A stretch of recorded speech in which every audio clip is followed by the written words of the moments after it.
चलिए यारो, आज का दिन बड़ा ही तूफान है।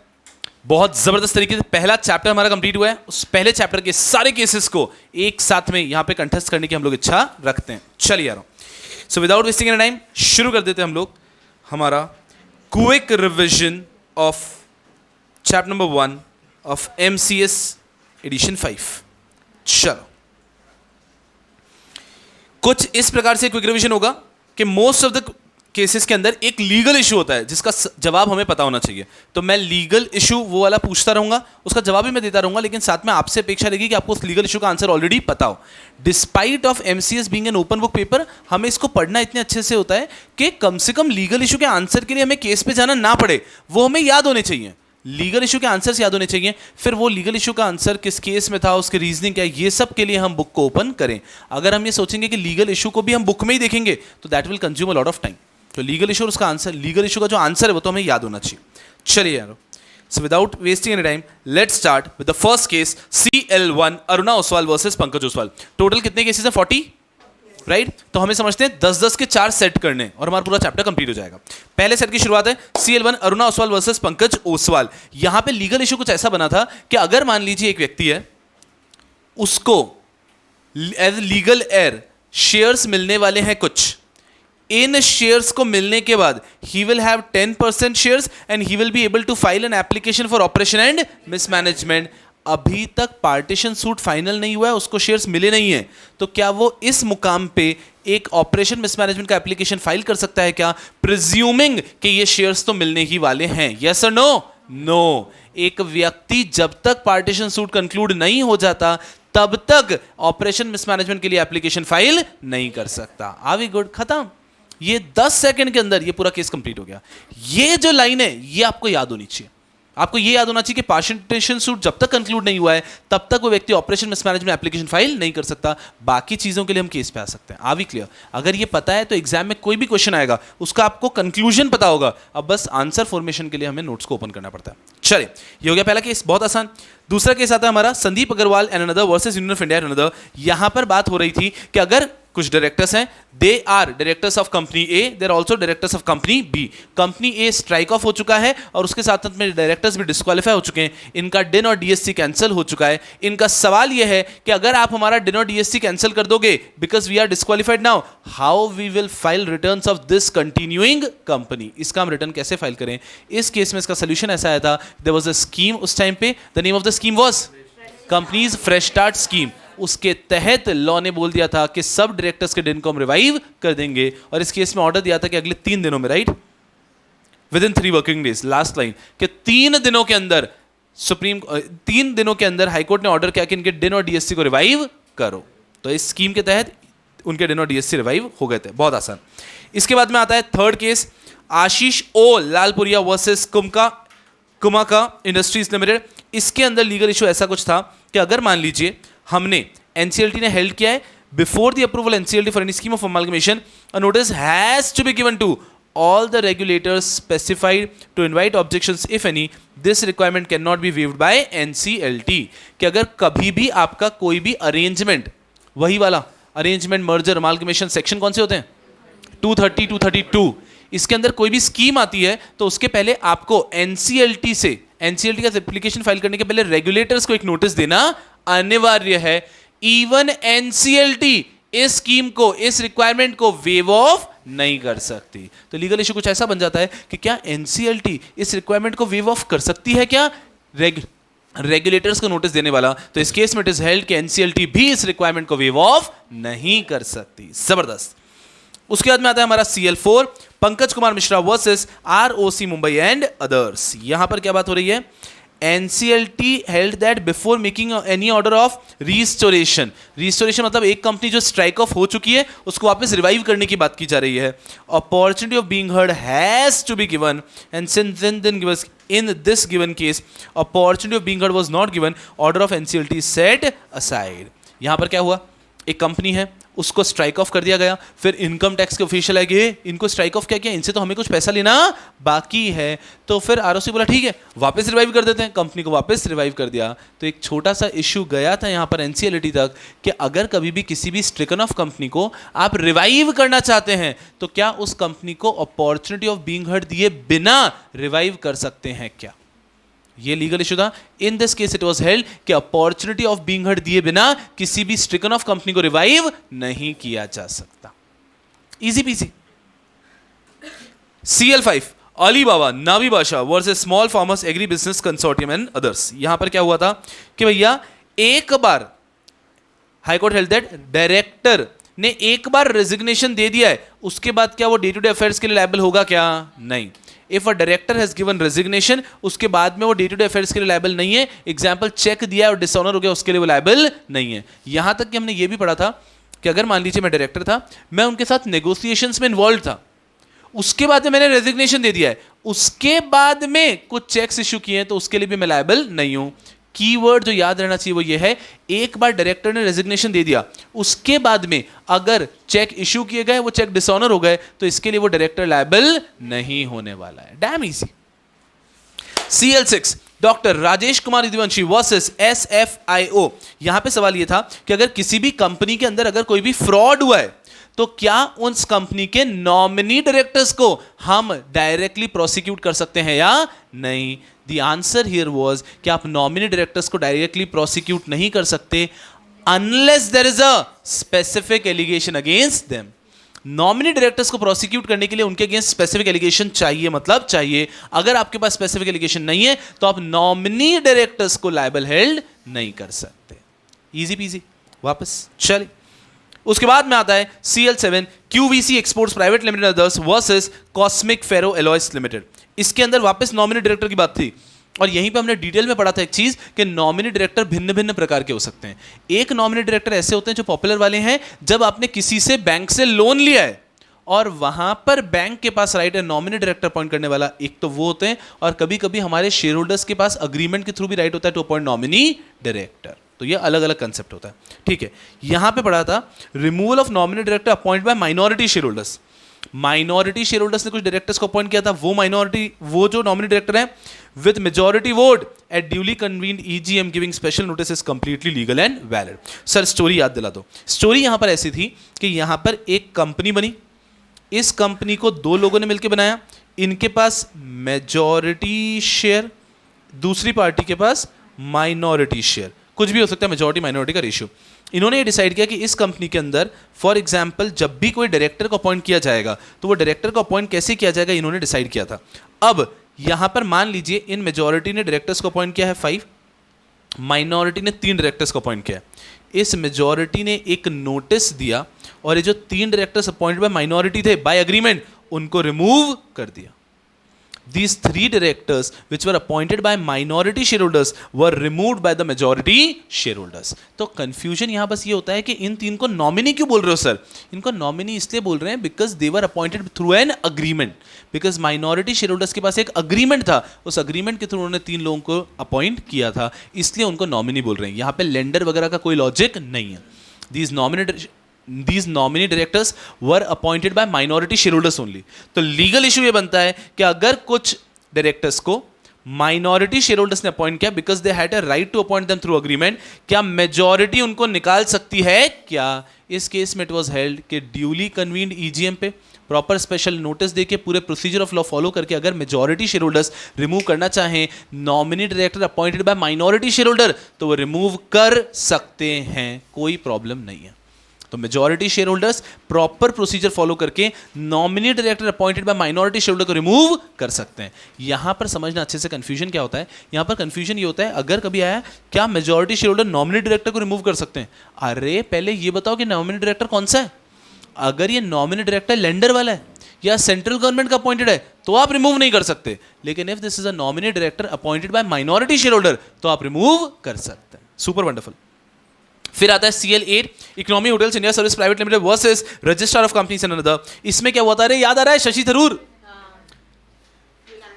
Unanimous ordinary resolution. तो एक कंपनी ने स्पेशल रेजोल्यूशन पास किया, लेकिन उनके सीएस ने जब मिनट्स बनाए वहां पे लिख दिया that the company has pass unanimous ordinary resolution, तो वहां पे एनसीएलटी ने रिजेक्ट कर दिया कि आप रिडक्शन ऑफ शेयर कैपिटल था, राइट? यस तो आप रिडक्शन ऑफ शेयर कैपिटल नहीं कर सकते हैं। तो भागते भागते एनसीएलटी के पास गए कि भाई करने दो, छोटी सी टाइपिंग मिस्टेक है। एनसीएलटी ने चेक किया कि बुझाओ आरओसी को फाइल किया था, बोले हाँ एमजीटी 14 फाइल किया है, प्रॉपर सब डिटेल्स दिए हैं, हमने एक्चुअली स्पेशल रेजोल्यूशन ही पास किया है, आरओसी के पास भी फाइल किया है, सिर्फ मिनट्स में लिखने में गलती हो गई है। तो एनसीएलटी ने हेल्ड किया कि अगर छोटा मोटा टाइपोग्राफिकल एरर है, इस कारण से किसी का भी रिडक्शन कैंसिल नहीं होगा, they can go ahead and do the reduction. Merely a typographical error in the extracts of minutes characterizing the special resolution as unanimous ordinary resolution will not render a special resolution invalid. The special resolution is very well valid and they were able to do the reduction of capital. Very easy. फिर आता है हमारा CL9 KV Brahmaji Rao versus union of India. अरे भैया case चल रहा था Nirav Modi group और गीतांजलि ग्रुप के अगेंस्ट, और सडनली इन्होंने फोड़ा किसको? पीएनबी के चेयरमैन को। तो लीगल इशू ये बना कि when there is an ongoing investigation, ongoing prosecution against some organization, whether the head of some other organization can be prosecuted, उसके अगेंस्ट हम कोई भी एप्लीकेशन, कोई भी समन पास करना, उसके असेट्स को फ्रीज करना, ये सब कर सकते हैं क्या? When investigation is ongoing against some organization, whether head of some other organization can be proceeded with, यहां पे can be prosecuted any person's asset who is head of some other organization cannot be attached in exercising the power under section 337 339 of the Companies Act। कि भैया पहले आप इनके against prosecution शुरू करो, फिर आप उनके असेट्स को फ्रीज करो। आपका प्रोसिक्यूशन चल रहा है ए लिमिटेड बी लिमिटेड और आप सी लिमिटेड के हेड के असेट्स को फ्रीज कर रहे हो, दिस इज नॉट अलाउड। पहले आप प्रोसिक्यूशन स्टार्ट करो, उसके बाद में आप आगे का प्लान कर सकते हैं। वंडरफुल। और उसके बाद में इस पहले सेट का लास्ट क्वेश्चन आता है CL10 Vijay Gordhandas Kalantri and other versus union of India and others. यहां पर इतनी सी बात बोली थी कि हर एक हाई कोर्ट का जुरिसडिक्शन रहता है उसका रिस्पेक्टिव स्टेट, उसका रिस्पेक्टिव स्टेट का जो जुरिसडिक्शन है वही रहेगा। तो अगर आपका पूरा इशू हुआ है पुणे में, तो आप हाई कोर्ट ऑफ पंजाब में जाके केस फाइल नहीं कर सकते। ये ऑब्वियस सी बात थी। The jurisdiction of high court is limited to the territorial jurisdiction of the state of which it is high court. Are we understanding? These are the first cases जिसका हम revision कर रहे हैं। अब आप बच्चे क्या करो, पहला रिवीजन है इसलिए case number 1 CL1 to CL10 इन सब का सिर्फ डिसीजन रीड करो और देखो कि आपको केस याद आ रहा है कि नहीं आ रहा है। सिर्फ डिसीजन रीड करना है। इसके लिए यू हैव 2 मिनट्स, 2 मिनट में हो जाएगा आराम से। जल्दी से CL1 से CL10 तक के सिर्फ डिसीजन फटाफट से देखो कि आपको केसेस याद आ रहे हैं कि नहीं आ रहे हैं, क्या हुआ था, फटाफट से।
डन है? Last 10 seconds, wrap it up.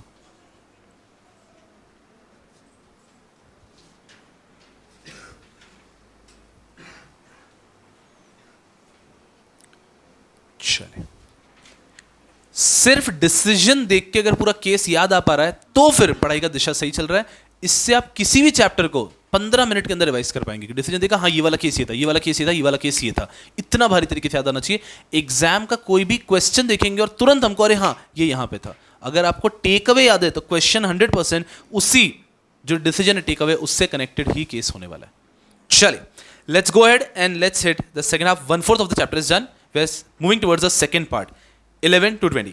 चलिए, सबसे पहला case 11 ROC versus Karan Kishore Samtani ji का केस है। इसके अंदर इतनी सी बात थी that the compounding fees has to be more than और equal to the minimum fine prescribed. याद है क्या हुआ था? इसके अंदर एक व्यक्ति के ऊपर फाइन हो गया था, उसने फिर कंपाउंडिंग का, एक व्यक्ति के अगेंस्ट प्रोसिक्यूशन चल रहा था, उसने कंपाउंडिंग एप्लीकेशन दिया और उसका जो फाइन का अमाउंट आया वो एकदम ही कम आ गया। कंपाउंडिंग के अंदर कम से कम जो मिनिमम फाइन प्रिस्क्राइब्ड है उतना तो होना ही चाहिए। That was the final take away कि अगर मान लीजिए एक ऑफेंस के अंदर मिनिमम अमाउंट ऑफ फाइन हो रहा है 5 लाख, मैक्सिमम हो रहा है 50 लाख, तो कंपाउंडिंग के अंदर कम से कम कंपाउंडिंग फीस में 5 लाख तो आना ही चाहिए। अगर आप 50,000 कर देंगे तो ये अनरीजनेबल हो जाएगा। So compounding fees has to be at least the minimum fees that will be chargeable under law. बहुत आसान। फिर आता है अगला case SP Velumanianand versus Magnum Spinning Mills. इसके अंदर क्या हुआ था? NCLT upheld the decision of NCLT Chennai bench that decision of BOD to write off the bed debt is a commercial decision which does not warrant any judicial interference। अगर एक company decide करती है कि उनको अपने bad debts को write off करना है तो it is their companies decision. इसके अंदर आप ऑपरेशन मिसमैनेजमेंट वगैरह की एप्लीकेशन फाइल करके कोर्ट को इंटरफेयर नहीं करवा सकते हो। तो हुआ ऐसा था, एक कंपनी ने बेड डेट्स को राइट ऑफ कर लिए, शेयर होल्डर बोल रहे हैं कि हमें बताओ क्या है, डिटेल्स ही नहीं दिए। इन this case it was held by NCLT कि नहीं, किसी भी कंपनी का पर्सनल डिसीजन, कमर्शियल डिसीजन रहेगा कि उनको बेड डेट्स को राइट ऑफ करना है नहीं करना है, इसमें कोर्ट्स इंटरफेयर करने वाली नहीं है। आपने पढ़ा होगा Foss versus Harbottle, principle of non interference. तो कोर्ट प्रेफर करती हैं कि जब तक वो अपने दायरे में रहकर काम कर रहे हैं वहां पर कोर्ट्स इंटरफेयर ना करें। उसी का एक एग्जांपल यहां पर भी है कि अगर मान लीजिए बैड डेट्स राइट ऑफ कर रही है कोई एक कंपनी, इसमें प्रिंसिपल ऑफ नॉन इंटरफेरेंस रहेगा, कोर्ट इंटरफेयर नहीं करेंगे, ये कंपनी का कमर्शियल डिसीजन रहता है। फिर आता है CL13। यहां पर NCLT held that even after the removal of name from the ROC, company का नाम ROC के रजिस्टर से हट चुका है, फिर भी NCLT can proceed with winding up petition. तो लीगल इशू यही बनता है कि अगर मान लो वाइंडिंग अप का एप्लीकेशन पेंडिंग था, वाइंडिंग अप चल रहा है और तभी ROC ने स्ट्राइक ऑफ कर दिया है, तो क्या वाइंडिंग अप कंटिन्यू होगा या नहीं होगा? इन this case surprisingly it was held that winding up continue होगा। हमारा जो एकेडमिक ब्रेन है वो हमें रोकता है यहाँ पे। हमारा एकेडमिक ब्रेन क्या बोलता है कि जब कंपनी का नाम स्ट्राइक ऑफ हो चुका है तो वाइंडिंग अप क्यों कर रहे हो, कंपनी तो बंदी हो गई है। That is the ultimate solution. But practically यहां पर ऐसा कहा गया है कि भले ही कंपनी का नाम स्ट्राइक ऑफ हो गया है, कंपनी के कुछ असेट्स वगैरह को बेचना तो बाकी होगा ना, तो वाइंडिंग अप कंटिन्यू करो। Even after the name of the company has been stricken off, आपकी कंपनी का वाइंडिंग अप होगा। जबरदस्त। उसके बाद में अगला केस आता है CL14 bank of Baroda versus urban offshore limited. NCLT held that preference shareholder are not remediless for redemption of preference shares. They can file an application under section 55(3) of Companies Act, or alternatively they may also file an application under 245 of Companies Act as a class action suit. यहां पर हुआ ऐसा रहा था कि preference shareholders अपने redemption के लिए एप्लीकेशन दे रहे थे, दो ऑप्शन दिखे 55(3) में और 245 में as a class action suit.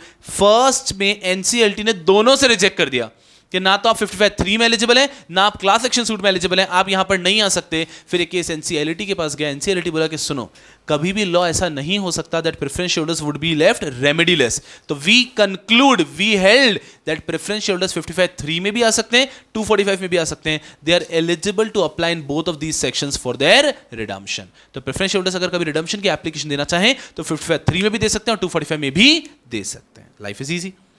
CL15 joint commission of income tax Mumbai versus Reliance Jio Infocom. नाम से याद आ जाना चाहिए कि कुछ कंपनीज मर्ज हो रही थी और वही इनकम टैक्स बोला कि अरे आपके मर्जर से तो आपका टैक्स लायबिलिटी कम हो रहा है, ये मर्जर हम नहीं होने देंगे। इट वाज हेल्ड कि अगर कभी कुछ कंपनीज मर्ज हो रही है और उससे इफेक्टिव टैक्स लायबिलिटी कम हो रही है, this can not be a ground for cancellation of the scheme.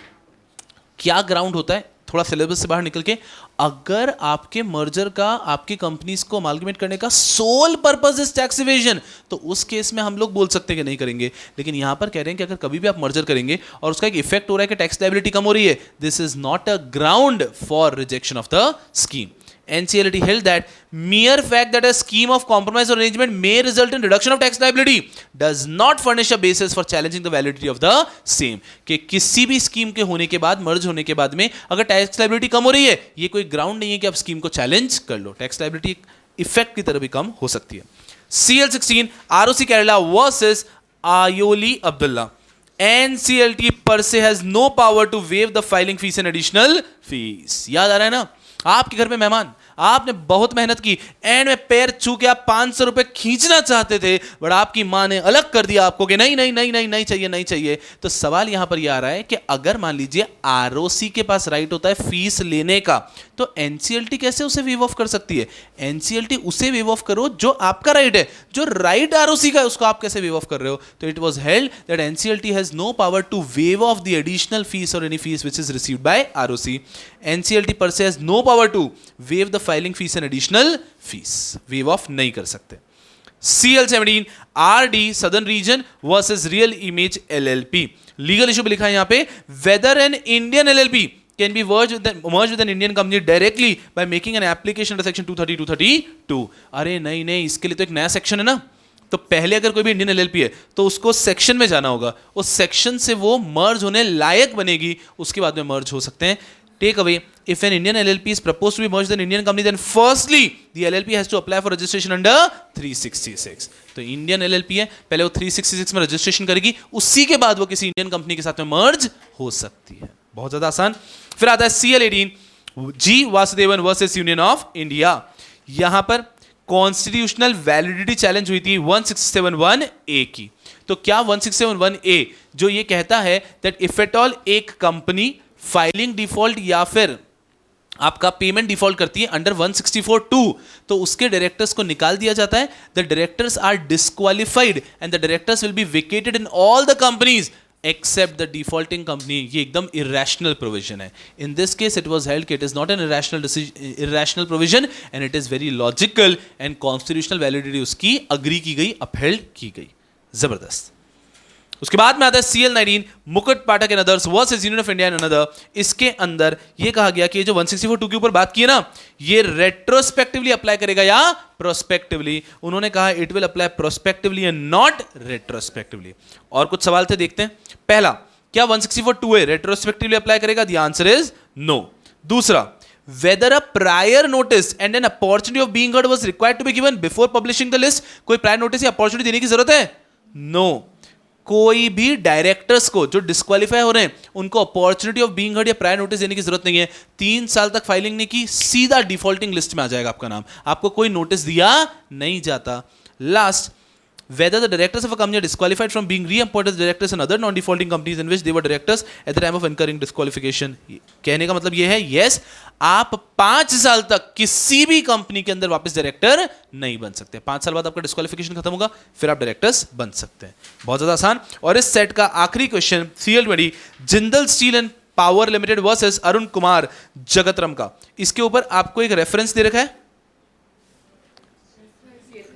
Reference 33 के अंदर, क्योंकि ये केस इसके बाद में आगे गया था और इसमें एनसीएलटी है और वहां पे केस किसका है? सुप्रीम कोर्ट का. तो रेफरेंस दे रखा होगा 33 का. चलिए यहां पर आते हैं. यहां पे क्या कहा था? यहां पे लीगल इशू आए थे कुछ खास.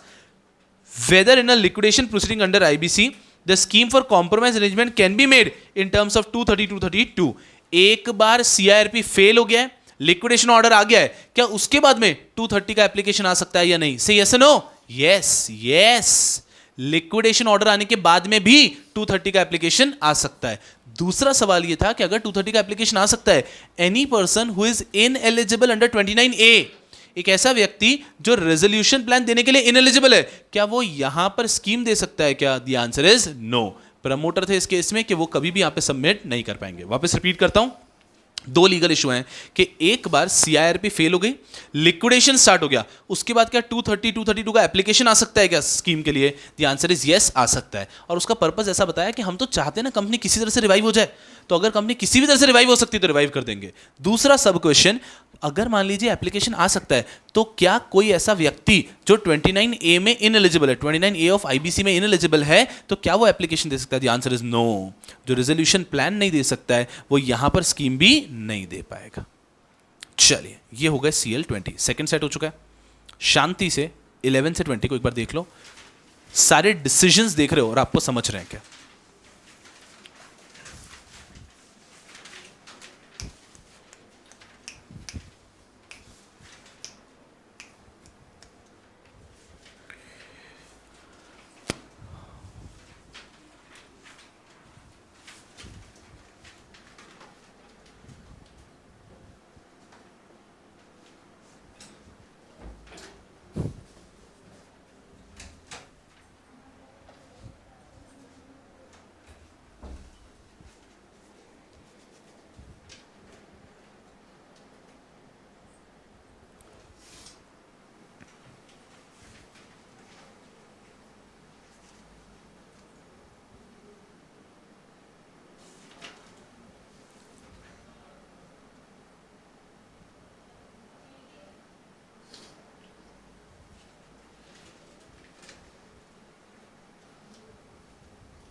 Last 10 seconds, wrap it up फटाफट से।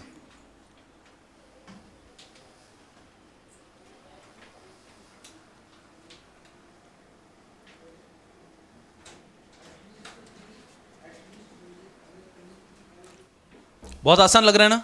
बस दैट्स द पर्पस। चलिए, let's say towards the second half, third half actually. CL21 से लेके CL30 बहुत आसान है। सबसे पहला case messrs Ind Swift Limited versus ROC Punjab Chandigarh. इसमें क्या होता है? लीगल इशू लिखा है, whether a company which had got extension for repayment of deposit for, अरे सर बस और कुछ मत बोलो। केस को थोड़ा सा देखते ही याद आ जाता है पूरा का पूरा कि अगर CLB ने ऑलरेडी डिपॉजिट के रीपेमेंट के लिए हमें बहुत सारे एक्सटेंशन दिया था, तो वापस हम क्या NCLT से कंपल्सरीली एक्सटेंशन मांग सकते हैं? The answer is no. यहां पर यह आए वापस एक्सटेंशन मांगने के लिए और NCLT ने मना कर दिया कि नहीं देंगे, NCLT ने भी मना कर दिया कि नहीं देंगे। आपको पहले ही CLB एक्सटेंशन दे चुका है, डिपॉजिट के रीपेमेंट के लिए रीस्ट्रक्चर कर चुका है, आप वापस as a matter of right आके मांग नहीं सकते। पहले एक्सटेंशन मिला है, वापस एक्सटेंशन नहीं मिलेगा।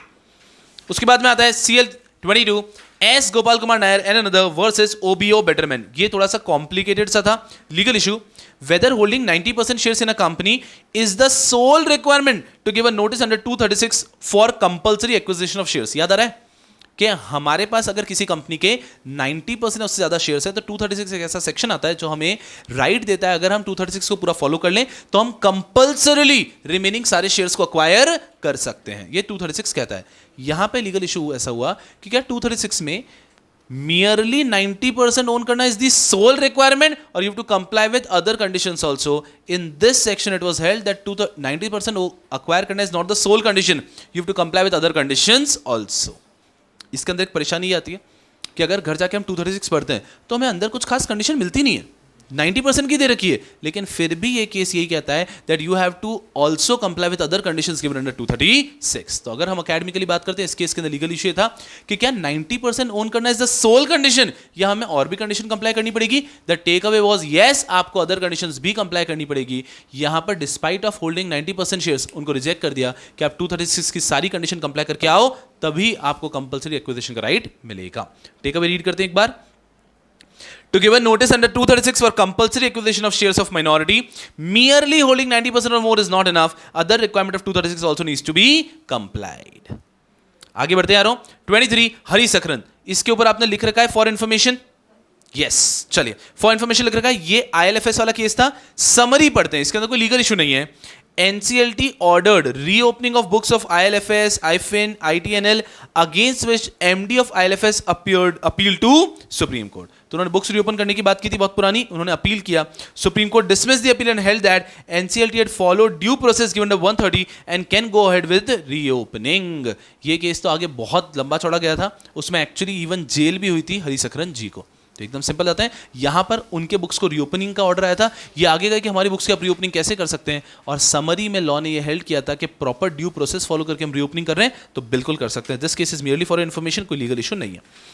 CL24 catch software India private limited and others versus mister के जगदीश. क्या हुआ था यहां पे? सवाल यह आया था कि अगर हम किसी डायरेक्टर को निकाल देते हैं ये बोलते हुए कि हम आपको निकाल रहे हैं for loss of confidence. Loss of confidence keyword हो जाता है एग्जाम के क्वेश्चन में, ये वर्ड होगा ही होगा. लॉस ऑफ कॉन्फिडेंस के ग्राउंड पे अगर हम किसी को निकाल देते हैं तो क्या वो कंपनसेशन के लिए एलिजिबल है या नहीं है. In this case it was held कि वो कंपनसेशन के लिए एलिजिबल है. कंपनी इस ग्राउंड पे उनका कंपनसेशन कैंसिल नहीं कर सकती है that we are removing you for loss of confidence. Managing director in this case is eligible for compensation for loss of office as removal of director due to loss of confidence does not appear in Companies Act as a ground of removing. कि ये कोई ground नहीं है आप किसी को निकाल दे for loss of confidence और कंपनसेशन ना दें. अदरवाइज तो आप हर एक को निकाल के यही ग्राउंड दे दोगे ना, फॉर लॉस ऑफ कॉन्फिडेंस निकाला है. तो अगर किसी डायरेक्टर को आप निकालते हैं और कहते हैं कि we have removed him for loss of confidence, वो व्यक्ति कंपनसेशन के लिए एलिजिबल है. CL25 Usha Martin Ventures Limited and other versus Usha Martin Limited and other, whether a lender who has a right to appoint nominee director can make an application for impediment to a suit. Impediment करेंगे क्या? Yes. Operation management का case है तो एक ऐसा lender जिसके पास nominee director भी appoint करने का राइट है उसको इंप्लीड किया जाएगा. नॉमिनी डायरेक्टर अपॉइंट करने वाला right lender, nominee director appoint करने का राइट रखने वाला लेंडर, इसका मतलब है कि बड़ा लेंडर है. ये इसको डेजिग्नेट करता है क्योंकि कंपनी हर किसी लेंडर को राइट नहीं देती, लेकिन जहां पे कंपनी को लगता है इससे लोन लेना बहुत जरूरी है, हमारे पास नेगोशिएशन की पावर नहीं है, बाहर जगह से लोन नहीं मिलेगा, ठीक है आप लोन दे दो और नॉमिनी डायरेक्टर अपॉइंट करने का राइट ले लो. तो ऐसा लेंडर जिसके पास नॉमिनी डायरेक्टर अपॉइंट करने का राइट है, he has a right to be impleaded in the suit for oppression and mismanagement. CL26 Kanodia Knits Private Limited versus ROC. वो चोर थे याद है, इसके ऊपर भी लिखा है फैक्चुअल ओरिएंटेड केस. इसके अंदर भी लीगल इशू नहीं होता है, बट अगर हम समरी बनाते हैं, KK were struck off, KK filed application against striking off saying no notice were received and they are in operation. दो ग्राउंड लिए कि हमें कोई नोटिस नहीं दिया और स्ट्राइक ऑफ कर दिया, और दूसरा हम बिजनेस कर रहे हैं. अरे क्या बिजनेस कर रहे हैं, क्या बिजनेस कर रहे हैं, क्या बताएं क्या बिजनेस कर रहे हैं. तो इसके रिस्पॉन्स में सबसे पहले तो ROC ने क्या कर दिया, सबसे पहले कि हम एक एफिडेविट देते हैं कि हमने सारे नोटिस दिए थे. तो नोटिस वाला तो पॉइंट ही खत्म हो गया. अब रही बात कि आप बहुत बिजनेस कर रहे हो तो उसमें आपके दो बिल मिले हैं, दो आपने ITR फाइल किए हैं. एक आई थिंक 1500 रुपये 1473, एक 504 रुपये का कि ये आपने सेल्स किए. और जब उन बिल्स को देखा तो इसमें जो एड्रेस लिखा है परचेजर का वो आपकी कंपनी का ही एड्रेस है. तो इससे क्लियर समझ में आता है फेक बिल्स हैं. कहने का मतलब है दे वर अनेबल टू प्रूव कि हम ऑपरेशंस में हैं, तो इस कारण से उनकी कंपनी को स्ट्रिकन ऑफ ही रहने दिया. That is the summary. CL27 Shashi Prakash Khemka through legal heirs and another versus NEPC Micon and others. क्या हुआ था यहां पे? Power to deal with issues pertaining to rectification of register is with NCLT and not with civil court. झगड़ा ये हो रहा था कि कोई भी ट्रांसफर ऑफ शेयर का इशू या फिर कोई भी rectification of register of member का जो इशू है वो किसके पास रहेगा, सिविल कोड या NCLT. इन्होंने कहा कि कोई कंफ्यूजन ही नहीं है अब, बिकॉज 2013 के एक्ट के अंदर एक क्लियर सेक्शन है jurisdiction not with civil code, ऐसा करके कि क्लियर है कि सिविल कोड के पास कोई भी जुरिस्डिक्शन नहीं है. जो भी मैटर कंपनी लॉ रिलेटेड है उनका जुरिस्डिक्शन प्योरली रहेगा NCLT के पास. Civil court not to have jurisdiction, ऐसा क्लियर एक सेक्शन है. तो इस केस में किसके पास आएगा, NCLT. CL27 S Ahmed Meera versus Rooney George. Legal issue, whether waiver for filing application for oppression and mismanagement can be given by NCLT regularly casually. क्या regularly casually आपका है? हाँ, बड़ा मजा आएगा. चलो बाद में देखते हैं, पहले बंद कर लो.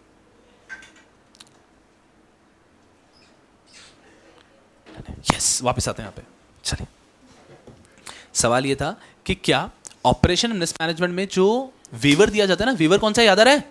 10% से कम होगा तो भी आपकी एप्लीकेशन को हम एक्सेप्ट कर लेंगे। Normally to file an application in operation risk management you need 10%, लेकिन वहां पे एक पॉइंट लिखा है कि अगर वहां पे लगता है एनसीएलटी को तो वो अप्रोप्रिएट केसेस के अंदर वेवर दे सकता है। सवाल यह है क्या एनसीएलटी कैजुअली रेगुलरली वेवर दे सकता है क्या? In this case it was held no, NCLT casually regularly waiver नहीं दे सकता है, वेवर दे सकता है only in appropriate cases. Sir what do you mean by appropriate cases? Appropriate cases का मतलब एक ऐसा केस जहां पे पॉसिबल ही नहीं है ऑपरेशन मिसमैनेजमेंट का एप्लीकेशन। ऑपरेशन मिसमैनेजमेंट का एप्लीकेशन अगर पॉसिबल ही नहीं है तो वहां पर तो वेवर देना ही पड़ेगा। मान लेते हैं कि एक कंपनी, वहां पे दो प्रमोटर है, दोनों प्रमोटर मिलकर 91% शेयर्स होल्ड करते हैं, अब बाकी सबके पास मिला के भी कितना है? 9%। तो ऐसे तो कभी भी वो लोग मिलके एप्लीकेशन दे ही नहीं पाएंगे ना फॉर ऑपरेशन मिसमैनेजमेंट। तो ऐसे केसेस के अंदर अप्रोप्रिएट केस होता है और ऐसे केसेस के अंदर रिलीफ दिया जाता है। चलिए, तो एनसीएलटी बहुत रेयर केसेस में और अप्रोप्रिएट केसेस के अंदर ही वेवर देगा, अदरवाइज वेवर नहीं देगा। CL29 KJ Suresh and another versus TeamLease staffing, इसके अंदर बहुत ही फैक्चुअल ओरिएंटेड केस था। TeamLease formulated scheme of amalgamation, उसका एनसीएलटी से सैंक्शन भी ले आई थी। According to appellant they have been treated either as shareholder or creditor of transferring company and either case they were entitled to notice। थोड़ा थोड़ा याद आ रहा है क्या? एक कंपनी थी, उन्होंने अपने सारे जो शेयर्स थे वो इवेंचुअली बेच दिए किसी को, ठीक है? देवर होल्डिंग से फॉर एग्जांपल केजे और टीमलिस, ये कंपनी है, इन्होंने शेयर्स ऐसे बेचे। Now TeamLease is holding all the shares of ASAP. ASAP के शेयर्स पहले केजे के पास थे, केजे ने शेयर्स बेच दिए टीमलीज को। Now TeamLease hold all the shares of ASAP, लेकिन टीमलीज ने केजे को पैसे नहीं दिए। So KJ could have filed an application for recovery of money, लेकिन केजे ने देखा कि ये टीमलीज एक मर्जर कर रही है, तो एक काम करते हैं कि हम ऐसा बोल देते हैं कि इस मर्जर में हमको नोटिस नहीं मिला और इनका मर्जर रोक देते हैं। अगर इनका मर्जर रोक दिया तो टीमलीज प्रेशर में आके हमको पेमेंट करेगी ना।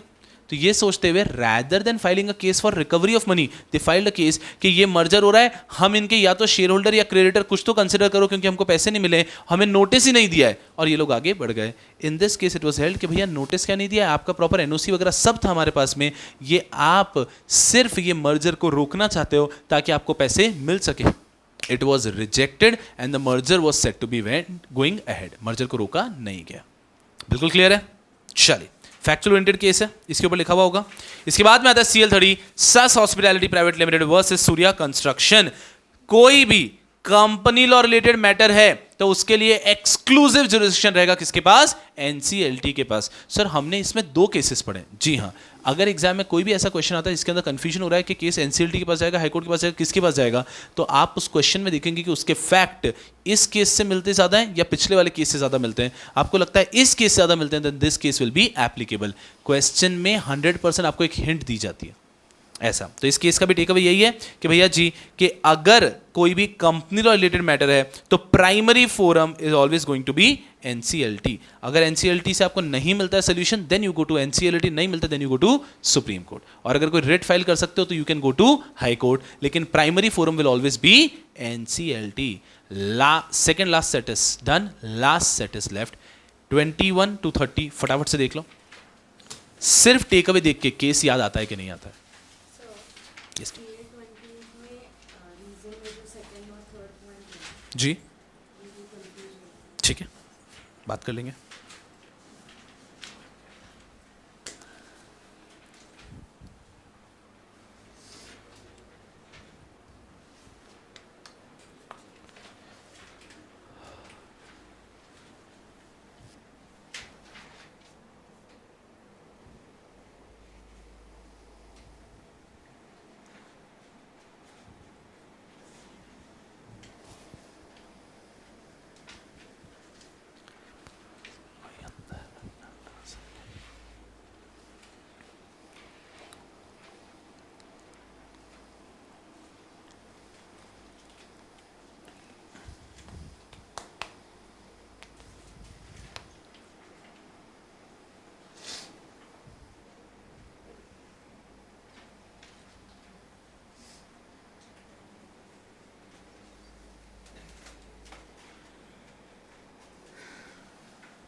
डन डन है यारों, चलो 10 more seconds, rap it up फटाफट से।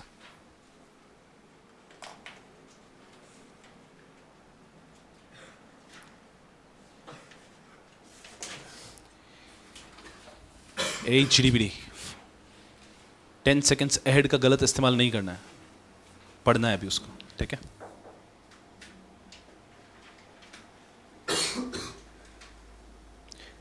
चलिए गुंडो, बहुत आराम से याद आ रहे हैं सारे केसेस। केस का सिर्फ अगर टेक अवे देखें तो पूरा केस याद आ जाना चाहिए, इतना भारी तरीके से केसेस को ध्यान रखना है। चलिए फिर आते हैं हम लोग लास्ट सेट पे 31 to 40 CL31 Karan Gupta was Union of India. Whether the director will be disqualified under 164(2) if the company failed to file the resignation of the director and the company post resignation defaulted under section 164(2). समझ में आ रहा है? मैं company का director था, तब तक default नहीं हुआ है, मैंने रिजाइन कर दिया था, लेकिन कंपनी ने मेरा रेजिग्नेशन फाइल नहीं किया और उसके बाद में डिफॉल्ट हुआ है, तो क्या मैं डिफॉल्टेड डायरेक्टर की लिस्ट में आऊंगा? जी नहीं। यहां पर कंपनी ने गलती की थी, डिफॉल्टेड डायरेक्टर की लिस्ट में करण गुप्ता का नाम आया, फिर उन्होंने बोला कि ये क्या बात हुई और केस गया हाई कोर्ट तक।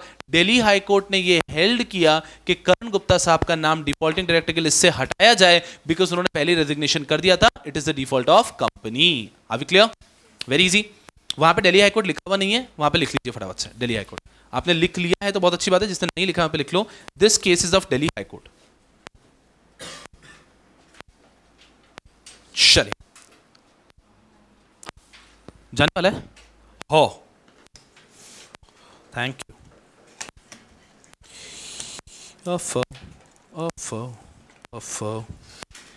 नेक्स्ट केस देख लो, याद आ रहा है ना?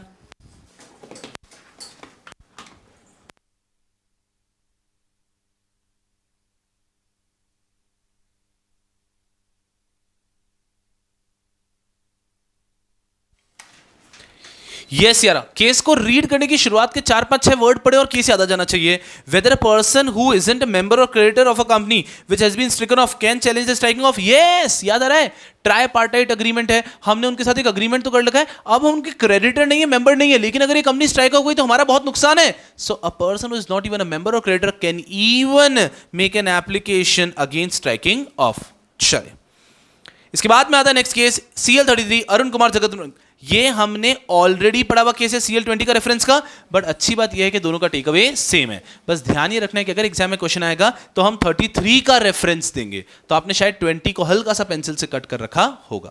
चलो यहां पर आते हैं, केस वापस वही आता है कि अगर मान लीजिए एक एंटिटी है, वहां पे जो पार्ट कवर्ड था कि अगर एक एंटिटी है जिसका लिक्विडेशन चल रहा है, CIRP फेल हो चुका है, क्या उसके बाद में भी आपकी जो 230 का एप्लीकेशन दिया जा सकता है, स्कीम दिया जा सकता है? वहीं पे हेल्थ है, यस दिया जा सकता है। दूसरा लीगल इशू जो यहां तक आया है कि अगर एक व्यक्ति जो कि इनएलिजिबल अंडर 29A, क्या वो एप्लीकेशन फाइल कर सकते हैं? क्या वहां पर क्या वो लोग स्कीम फाइल कर सकते हैं? क्या here also it was held कि वो लोग स्कीम फाइल नहीं कर सकते हैं। तो यहां पे स्पेसिफिकली बात हो रही थी प्रमोटर की। प्रमोटर 29A में इनएलिजिबल है तो वो रेजोल्यूशन प्लान जैसे की फाइल नहीं कर सकते, वो 232 की स्कीम भी फाइल नहीं कर सकते CIRP फेल होने के बाद।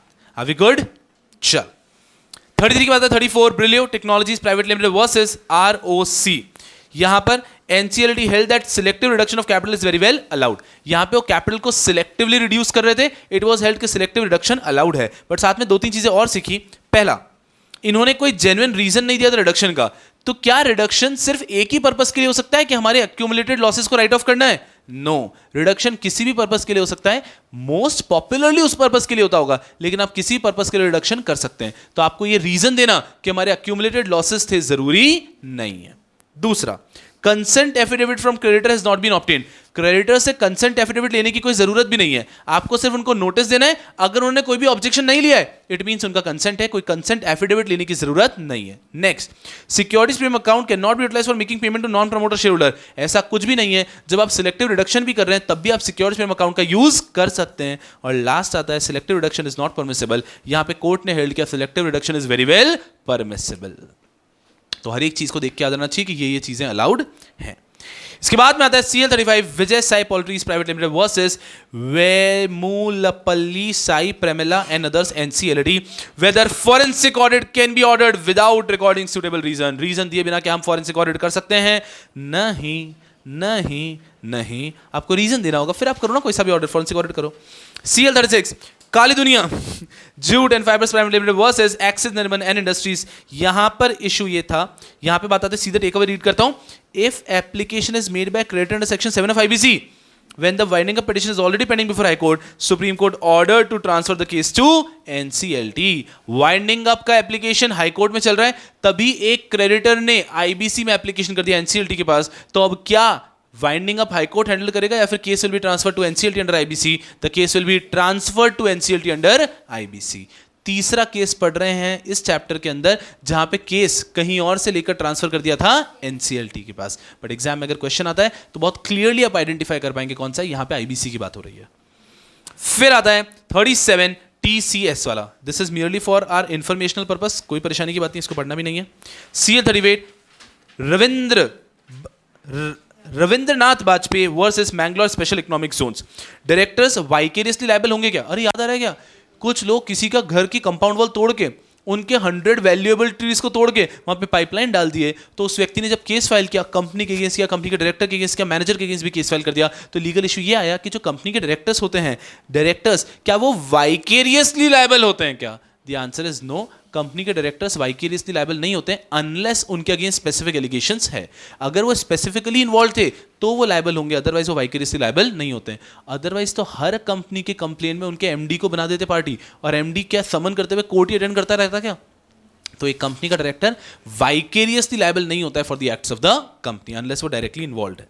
चल, उसके बाद में आता है जो हमने कल पढ़ा था CL 39 देवास मल्टीमीडिया वर्सेस अंतरिक्ष। बहुत कुछ हुआ इस केस के अंदर, बट हम लोग अगर क्विकली भी देखें तो फाइनली ये हुआ था कि उन्होंने देवास का वाइंडिंग अप ऑर्डर को अग्री किया। NCLT ने देवास का वाइंडिंग अप ऑर्डर किया, NCLT ने भी देवास के वाइंडिंग अप के ऑर्डर के साथ अग्री किया, और यहां पर सुप्रीम कोर्ट ने भी देवास के वाइंडिंग अप के ऑर्डर के साथ अग्री किया। छोटी छोटी चीजें बहुत सारी सीखी, बट इसके अंदर एक चीज जो याद रखनी हमने ये पढ़ी कि अगर मान लीजिए कोई भी एंटिटी है, the entity has been wound up on the ground कि वहां पे वो इंडिया के सोवरेनिटी इंटीग्रिटी के अगेंस्ट थी, तो वहां पर एसएफआईओ के नोटिस की आवश्यकता नहीं है, एफएसआई की रिपोर्ट की आवश्यकता नहीं है। लेकिन अगर आप फ्रॉड था इस ग्राउंड पे कंपनी को वाइंड अप करते हैं तो एसएफआईओ के रिपोर्ट की आवश्यकता है। बस ये एक टेक अवे जो समझ में आना चाहिए, otherwise this is also case which is there for your information. और इसके बाद में आता है last case CL 40 Hamlin trust and others versus Rose investment. इसके फैक्ट्स को अगर अच्छे से समझा तो ये केस समझ में आता है। अगर लीगल इशू पे डायरेक्टली आ जाता हूं, whether section 203 will be applicable while appointing CFO KMP in a private company. एक ऐसी प्राइवेट कंपनी जिसके ऊपर CEO अपॉइंट करना जरूरी नहीं है, वो फिर भी CEO अपॉइंट कर रही है, तो क्या उसको 203 फॉलो करना होगा क्या? In this case it was held yes. एक प्राइवेट कंपनी जिसपे 203 जिसपे CEO को अपॉइंट करना कंपलसरी नहीं है, वो CEO को अपॉइंट कर रही है ऑप्शनली, फिर भी उसको 203 फॉलो करना पड़ेगा। पहले तो ये क्लियर होना चाहिए। अब इसके फैक्ट्स पे फटाफट से, तो हुआ कुछ ऐसा था कि रतन इंडिया फाइनेंस प्राइवेट लिमिटेड ये कंपनी थी, इसके 50% शेयर से हैमलिन ट्रस्ट के पास और 50% शेयर से रोज इन्वेस्टमेंट के पास। दूसरा पॉइंट, अग्रीमेंट ने प्रोवाइड किया कि CFO will be nominated and appointed by Rose investment, कि रोज इन्वेस्टमेंट CFO को नॉमिनेट करेगी और अपॉइंट करेगी, लेकिन जो अदर 50% शेयर होल्डर्स हैं, Hamlin trust and others, they have to just agree to it. Third point, Hamlin others have a right to reject 2 nomination, कि Rose investment के 2 nominees को वो रिजेक्ट कर सकते हैं, तीसरे को तो फिर अपॉइंट करना ही पड़ेगा। The first were rejected by Hamlin others, so the third was to be appointed. और जब थर्ड को अपॉइंट करने की बात ही आई, Hamlin others raised an issue that the proposed appointment was not as per 203। ये अदर्स कह रहे हैं कि जो तीसरा आदमी है हम इसको भी रिजेक्ट करना चाहते हैं, लेकिन हमारे पास ऑप्शन नहीं है, बट ये 203 जो है उसको सेटिस्फाई नहीं करता है। तो ये लीगल इशू उठा कि अगर एक प्राइवेट कंपनी है जिसके ऊपर CEO अपॉइंट करना कंपलसरी है ही नहीं, वो ऑप्शनली CEO को अपॉइंट करना चाहती है, अपने हिसाब से वॉलंटरीली CEO को अपॉइंट करना चाहती है, तो क्या उसको 203 फॉलो करना पड़ेगा क्या? In this case it was held कि फॉलो करना पड़ेगा। And this is the last case. Take 2 minutes और सारे जो 31 से 40 हैं उनके टेक अवे को देख लो। Yes,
last 10 seconds, wrap it up फटाफट से।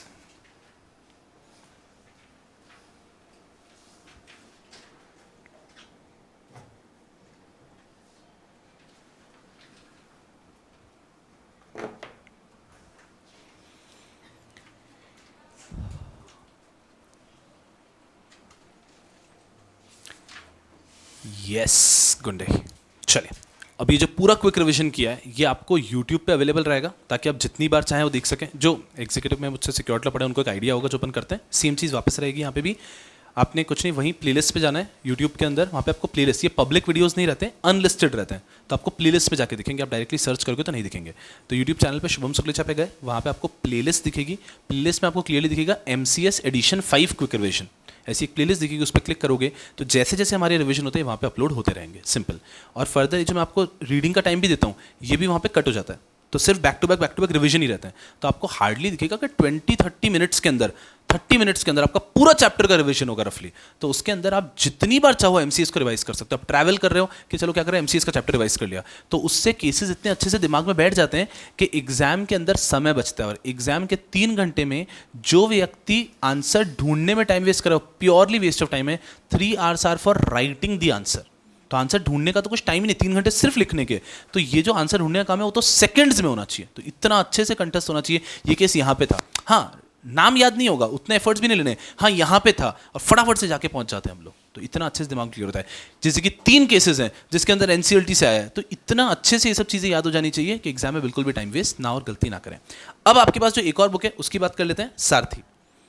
सारथी को कैसे यूज करना है, जैसे कि अब अगर कोई व्यक्ति बैठा है कि सर ये पूरा चैप्टर का रिवीजन हो गया, अब मैं वापस अकेले बैठे बैठे पूरे चैप्टर का रिवीजन करना चाहता हूं, वो सिर्फ इसकी मदद से भी चैप्टर का रिवीजन कर लेगा। देखना, CL1 पढ़ा है, 1 शेयर इनहेरिटेंस डिस्प्यूट। अरे हाँ, ओसवाल अरुणा ओसवाल पंकज ओसवाल का झगड़ा था। यहां पे लीगल इशू क्या था, खुद ही आ जाना चाहिए कि लीगल इशू ये था कि अगर हमारा पार्टीशन सूट पेंडिंग है तो क्या मैं ऑपरेशन एंड मिसमैनेजमेंट का एप्लीकेशन फाइल कर सकता हूं कि ये प्रिज्यूम करता हुआ कि ये तो शेयर्स मिल ही जाएंगे। The answer is no.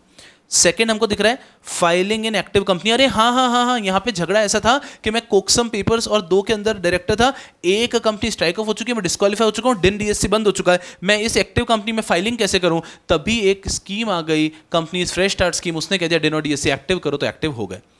Third दिख रहा है नोटिस टू रेगुलेटर। अरे हाँ कि अगर कोई भी कंपनी है जहां पर NCLT आपको वेव ऑफ कर देता है कि आपको रेगुलेटर को नोटिस नहीं देना पड़ेगा, तो चलेगा क्या, नहीं चलेगा।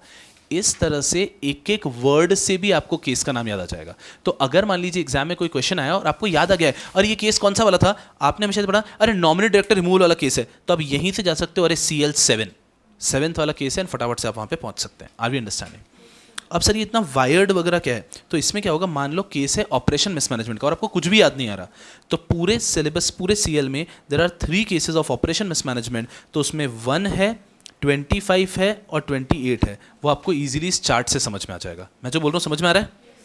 ऑपरेशन एंड मिसमैनेजमेंट से जो वायर निकल रहे हैं वो 3 पे जा रहे हैं। 99% आपको उसकी जरूरत नहीं पड़ेगी। ये किसको जरूरत पड़ती है, जो बिना पढ़े गया, जो बिना पढ़े एग्जाम में गया। अब एग्जाम में स्ट्राइकिंग ऑफ का क्वेश्चन आया, अब कंपनी लॉ में तो होगा, बट मैं पूरे कंपनी लॉ के एक एक केस को पढ़ते थोड़ी बैठूंगा। तो वो चाहता है यहाँ पे स्ट्राइकिंग ऑफ, इसके कितने केसेस हैं, 4 है, तो वो स्ट्राइकिंग ऑफ के अंदर था। और कौन सा है, OBH बिफोर रिस्टोरेशन। याद आ रहा है कि रिस्टोरेशन के पहले अपॉर्चुनिटी ऑफ बीइंग हर्ड देना जरूरी है। अगर आप स्ट्राइक ऑफ कंपनी को रिस्टोर करना चाह रहे हैं तो अपॉर्चुनिटी ऑफ बीइंग हर्ड देना पड़ेगा। This is CL4। फिर यहाँ पर आते हैं 13 कौन सी है, वाइंडिंग अप वाली। तो यहाँ पर वाइंडिंग अप के लिए स्ट्राइकिंग ऑफ का कुछ केस था। फिर आता है 16 वाली, फी वेवर वाली, कि क्या हम फीस वेव कर सकते हैं स्ट्राइकिंग ऑफ के टाइम पे। उसके बाद में आ रही है 39 वाली, तो वाइंडिंग अप अंडर 271C, कि 271C के अंदर जब आप वाइंडिंग अप की एप्लीकेशन दे रहे हैं उसका केस वहाँ पर है। उसके बाद में नेक्स्ट आ रहा है 32, challenge strike off, striking off को चैलेंज कर रहे हैं वहाँ पर। फिर आ रहा है 26, कनोडिया नेट वाला केस, चोर वाला केस था, जिन्होंने 2 डॉक्यूमेंट्स वगैरह सबमिट किए थे। कहने का मतलब ये है कि केस को इतने अच्छे से पढ़ लेना है कि आपको सिर्फ ये देख के भी याद आ जाए। तो एक व्यक्ति जो पढ़ के नहीं भी गया है उसको याद आ जाता है कि स्ट्राइकिंग ऑफ वाली ये 6 केसेस हैं, तो फिर वो बुक में वो 6 केसेस को ही देखता है ना, तो लाइफ इजी हो जाती है। हाई कोर्ट जुरिसडिक्शन के 2 केसेस हो गए, मर्जर अमालगमेशन के केसेस है, डायरेक्टर द डिस्क्वालिफिकेशन के कितने केसेस वो सब मार्क्ड हैं। तो जनरली ये उसके लिए ज़्यादा हेल्पफुल है जो पढ़ के नहीं गया। सर तो हमें क्यों दे रहे हो ये? पर्पज़ ये है, क्या होता है कभी कभी एग्जाम का भरोसा नहीं होगा आपके साथ, बट 100 में से एक व्यक्ति के साथ क्या होता है कि वो एकदम ब्लैंक हो जाता है। कुछ होता है कि अब एग्जाम के दिमाग काम ही नहीं कर रहा, कुछ याद ही नहीं आ रहा है, पूरा एकदम हाथ पे ठंडे पड़ गए। तो कम से कम इसकी मदद से आप कुछ केसेस तक तो पहुंच ही जाओगे। अब भगवान करे आपको उसकी ज़रूरत ही नहीं पड़े, बट अगर कभी हो जाता है तो this chart will really help you up there. अब आपने आज घर जाके क्या करना चाहिए, हर एक को देखा शेयर इनहेरिटेंस याद आ रहा है कि नहीं आ रहा है, नहीं आ रहा है, नहीं आ रहा है। जो याद नहीं आ रहे हैं, आधे याद नहीं आएंगे क्योंकि एक वर्ड से याद आना मुश्किल है ना, तो उनको पेंसिल से मार्क कर दिया, जैसे कि ये मार्क नहीं, ये नहीं, ये नहीं, ये नहीं, ये नहीं है। उसके बाद में इसी के अंदर आपको जब थोड़ा डिटेल में दे रखा है कि यार पंकज प्रसाद, अरे ये वाला केस था क्या, चलो याद आ गया, फिर यहाँ से पेंसिल को रब कर दिया, नहीं है। एंड फिर शांति से बैठ के देखा कि 1 से लेकर जो आपके 40 तक केसेस हैं सारे उसके बाद में सेकंड वाले में याद आ रहे हैं कि नहीं आ रहे हैं। एक बार में जो याद नहीं है उसको पेंसिल से मार्क किया, उसको डिटेल में देखा, नेक्स्ट टाइम याद आ रहे हैं कि नहीं आ रहे हैं। अगर आपने इससे कर लिया तो अभी तक हमने कहाँ पर आए, मैं आपको कहाँ तक लाके छोड़ रहा हूँ, मैं आपको यहाँ तक लाके छोड़ रहा हूँ कि पूरी बुक के केसेस सिर्फ अपनी योद्धा के डिसीजन से आपको याद आ रहे हैं, वो तो ऑलरेडी आ रहे हैं। अब क्या आप 1 वर्ड से भी कनेक्ट कर पा रहे हो क्या? अगर आप 1 वर्ड से भी कनेक्ट कर पाए तो आप 1 घंटे में पूरा MCS रिवाइज कर पाओगे, क्योंकि यहां पे अगर इससे आपको पूरा रिवीजन करते जम गया कि यहां पे देख रहा है रिडक्शन ऑफ कैपिटल, अरे ये वाला केस था, यहां से भी याद आ रहा है, तो फिर आपको क्या चाहिए, फिर तो बात ही खत्म हो गई ना। तो आज घर जाके बस इतना सा करना है कि इसको एक एक करके देखना है, जितने याद नहीं आए उनको पेंसिल से सर्कल किए, फिर उसको अपने योद्धा से देख लिया, भले अरे ये वाला केस था कि ये वाला था, फिर सेकंड टाइम वापस शुरू से शुरू करो, हाँ अब सारे याद आ रहे हैं, फिर अगर 3 फिर भी याद नहीं आए तो उसको सर्कल कर दिया, तो एक ऐसा टाइम आ जाएगा सिर्फ इतने से आप पूरा का पूरा याद कर पा रहे हो। फिर सारथी में यहाँ पे दे रखा है हर एक केस, तो अर्जुन वर्सेस पंकज ओसवाल, यहाँ पे इसमें क्या टेक अवे था, क्या टेक अवे था, क्या टेक अवे था, ये वही टेक अवे है जो आपने ऑलरेडी पढ़ा है। इसके अंदर एक एक इमेज जहाँ जहाँ पॉसिबल थी वहाँ पर दे रखी है, जिससे कि आपको थोड़ा बहुत इमेज की तरह से भी याद आ जाए। एरर, डू नॉट टच वगैरह, limit access etcetera etcetera. Mostly जैसे कि टाइपोग्राफिकल एरर है तो वहाँ पे एरर, मोस्टली आपको इसकी भी ज़रूरत ही नहीं पड़ेगी, क्योंकि योद्धा से ही आपका इतना अच्छे से याद आ जाएगा कि यहाँ पे आने की जरूरत नहीं है। बट हर एक चैप्टर का जब मैं क्विक रिवीजन करा देता हूँ, उस दिन घर जाके आपको सारथी के सारे चैप्टर पेजेस को एक बार रीड करना है। ये यहाँ पे 40 कुछ है नहीं, मतलब आपको टाइम बिल्कुल भी नहीं लगेगा, ये हम ऑलरेडी कर चुके हैं आराम से। आप बस यहाँ से इसको करोगे तो आपको एक बार कॉन्फिडेंस आता है। और वापस की एक समरी की एक बुक दे रखी है, वापस एग्जाम में अगर कभी हमें योद्धा से नहीं मिल रहा और योद्धा में बहुत टाइम लग रहा है तो हम सारथी से फटाफट से एप्लीकेबल केस तक पहुँच सकते हैं। मैं अगर आपको सही बताऊं, जो मेरी रैंकर से बात होती है वो बोलते हैं कि सर वो इतना अच्छे से याद हो जाता है, क्विक रिवीजन इतनी बार देख लेते हैं कि हमें सारथी की भी जरूरत नहीं पड़ती, कि हम केस देखते हैं और हम योद्धा से फटाफट से एक with in a few seconds पहुंच जाते हैं। लेकिन वही हर एक व्यक्ति को वो नहीं जमता होगा, तो इसके लिए एक बुक बना रखी है सारथी, कि इससे अगर आपको एग्जाम में थोड़ी भी डिफिकल्टी हो रही है कि केस पढ़ा तो था याद नहीं आ रहा है कौन सा है, तो यहाँ से फटाफट से आप टेक अवे से पहुंच सकते हो। और ये वाला केस था, हाँ directors are not vicariously liable, CL38, फिर CL38 हमने योद्धा से ओपन किया और आंसर लिखना शुरू किया। तो सारथी के अंदर पूरे सिलेबस की एक समरी कर रखी है अपन ने, ताकि आप इसको फटाफट से कर पाएं। तो हर एक चैप्टर जब मैं कंप्लीट करूंगा उसी दिन, जैसे कि आज कंप्लीट होता है, तो आज आपको बस सारथी को एक बार रीड कर लेना है। कुछ नया तो ऑब्वियसली नहीं होगा, because this is summary of what we have already read. Are we understanding? Yes.